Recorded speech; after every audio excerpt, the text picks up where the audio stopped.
Hi guys, and welcome back to another DrAce video, and today we're going to be playing Ride 4. Yes, we are back on Ride 4, and we're going to be using the BMW M1000RR right here in the legendary British circuit of Donington Park. Now I know some of you guys have been waiting for the Ride 4 content to come back, and I'm here to deliver.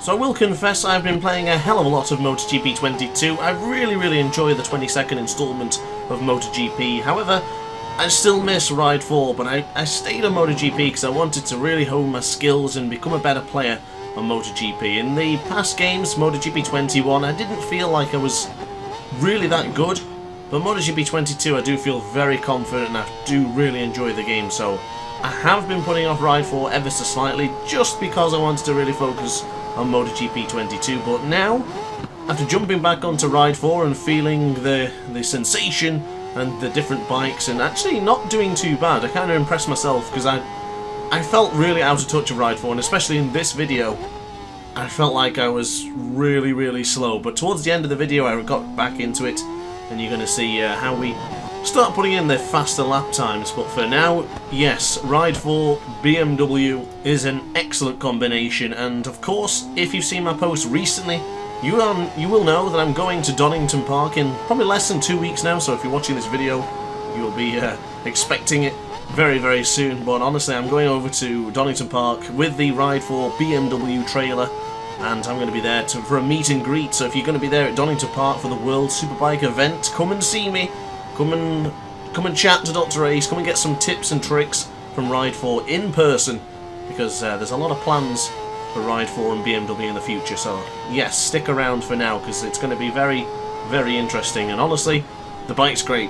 This bike handles so good. I do believe the BMW M1000RR made my top 10 list in Ride 4, so yeah, this is a great bike and I highly recommend. So also, just as a point as this one, as well as the reason I'm doing this video, but I would like to also issue a challenge for those who are still on Ride 4, or maybe those who have moved on and not really thinking about Ride 4, maybe come back and try the BMW M1000RR right here in Donington Park. My lap time will be at the end of the video, so stick around and then you can find out what lap time you'll need to beat. Now, I know some of you guys are still on Ride 4, you haven't budged.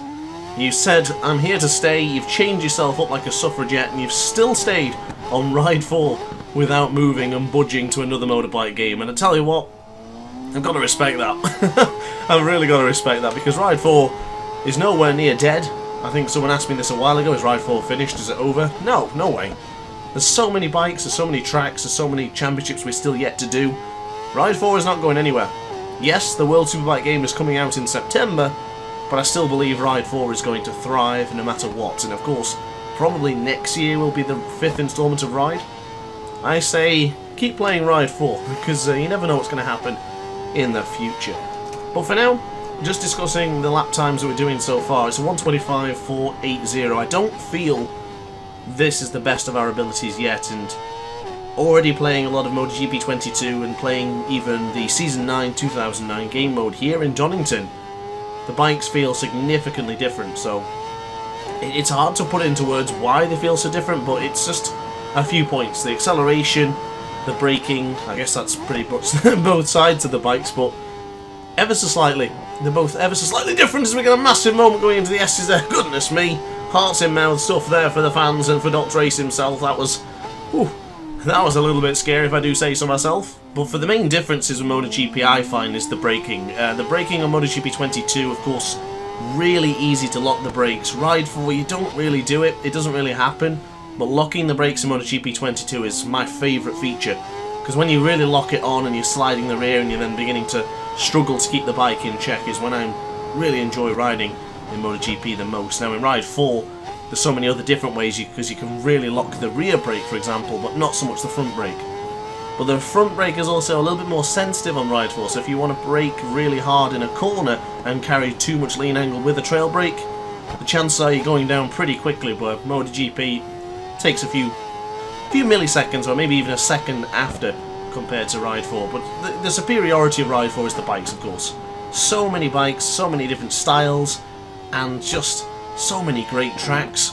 It's what will keep me coming back to Ride 4. So I guess what I'm trying to say is Ride 4 content's coming back, so yeah, subscribe if you haven't already, hit the like button because a lot more Ride 4 content's coming. But now, let's get to discussing the Donington track for now. So going hard on the brakes into the S's, sliding the rear ever so slightly there, using quite a lot of rear brake, and entering the S's much cleaner than the previous lap, because of course we did make a bit of a hash and a half in that previous lap time. So yeah, braking now into the Melbourne hairpin, very difficult corner to get right, so we go really tight to the apex and slowly bring on the acceleration.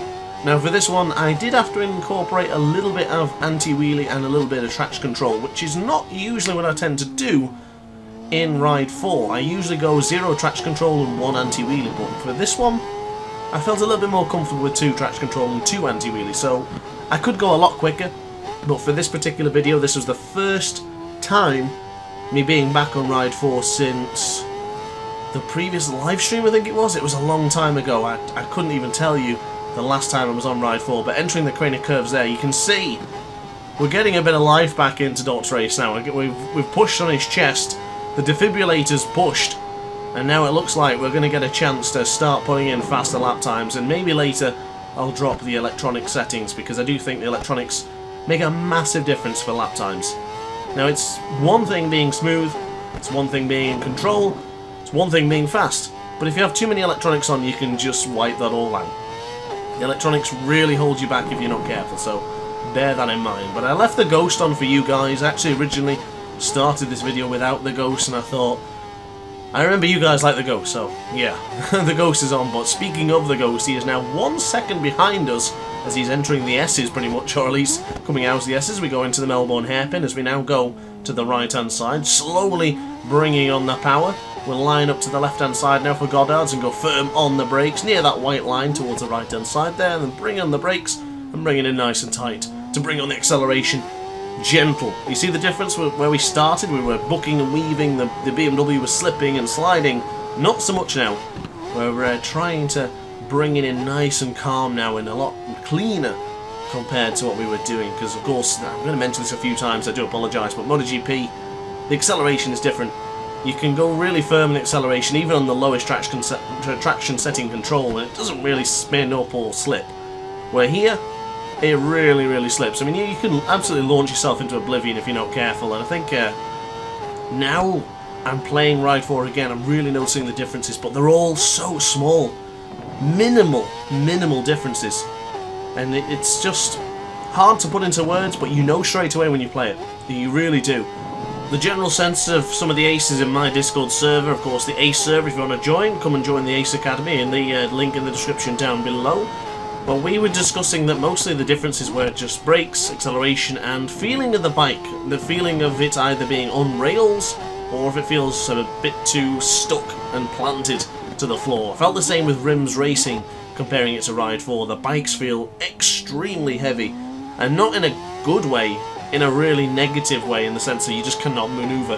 Where in Ride 4, you have that freedom, you can really throw the bikes around. Probably sometimes it is a little bit too unrealistic, but it's a fantastic game, and that's all that matters to me.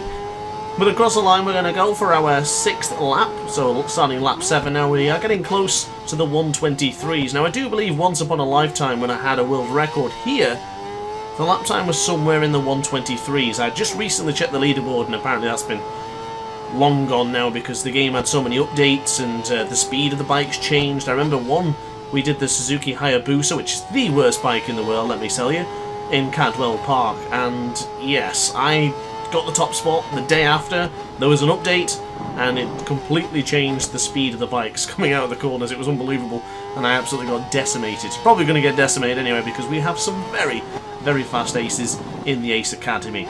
But of course, guys, if you are interested in joining the Ace Academy and setting up some Ride 4 leagues or even some Ride 4 championships, which we have done in the past with One Bike Championships, and of course, legendary Sergio creating the liveries for each and every bike that we used. Now, unfortunately, with the BMWs, you cannot use different liveries. It's not allowed.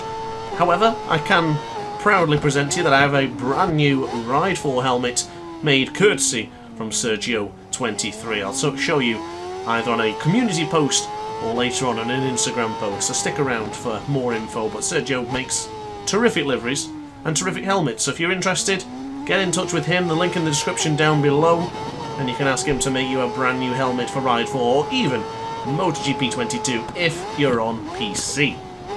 So now going into the first corner, Redgate, as the time is stuck at 11 AM. Not usually the time I go for it. I usually go for a 2 PM. Not sure why it said 11 AM, but 23 degrees air temperature. Pretty good conditions for the BMW M1000 RR. Now, something I probably should have mentioned a long time ago, which I guess I neglected. Running the medium front, medium rear. I didn't have any intention of putting in a very good lap time here today. My only intentions were to chuck on Ride 4, use the BMW M1000 RR, and just give it a try.